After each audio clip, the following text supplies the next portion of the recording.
ఈ మధ్య అనుకోకుండా రాజమండ్రి రైల్వే స్టేషన్‌కి వెళ్ళానండి. హైదరాబాద్ అర్జెంట్‌గా వెళ్ళాల్సి వచ్చింది. 10 నిమిషాల్లో ట్రైన్ వస్తాను.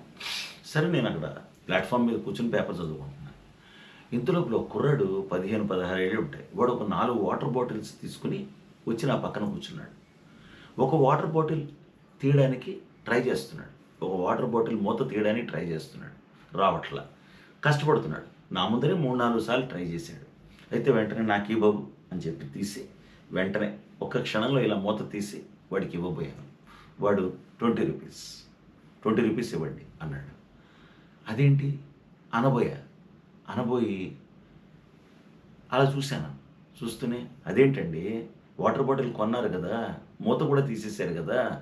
తాగండి సార్ రూ. 20 ఇవ్వండి. రూ. 20 ఇవ్వండి అన్నాడు. ఓహో! ఇదొక రకమైన మోసం అనమాట.